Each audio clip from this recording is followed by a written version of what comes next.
বুবলির উচিত অপবিশ্বাসের পা ধরে ক্ষমা চাওয়া, কারণ জেনে শুনে তিনি অপবিশ্বাসের স্বামী শাকিব খানকে কেড়ে নিয়ে গেছেন। আর সেটার জন্য অপবিশ্বাস চোখের পানি অজরে ফেলেই যাচ্ছেন।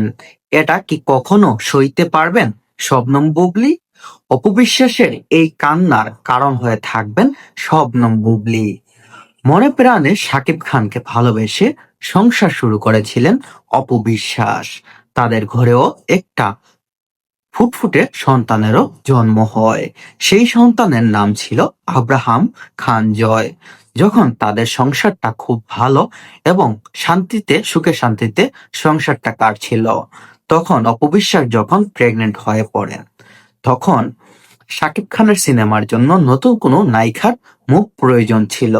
তখন বুবলিকে হাজির করেন শাকিব খান। তখন সেই সেই সুযোগটাকে কাজে লাগিয়ে শবনম বুবলি শাকিব খানকে ফুসলিয়ে ফাসলিয়ে তার প্রেমের জালে আবদ্ধ করেন। এমনকি সেখান থেকেই বিয়ের বন্ধনে আবদ্ধ করেন শাকিব খানকে। আবার অনেকেই দাবি করছেন যে বুবলি শাকিব খানের বিয়ে ছাড়াই সন্তানের মা হয়েছে। তারপরেই শাকিব খানকে বিয়ে করেছেন, তাদের সংসারে একটা ফুটফুটে বাচ্চা হয়। কিন্তু অবশেষে বুবলির কারণেই শাকিবকে অপবিশ্বাসকে ছাড়তে বাধ্য হয়েছেন।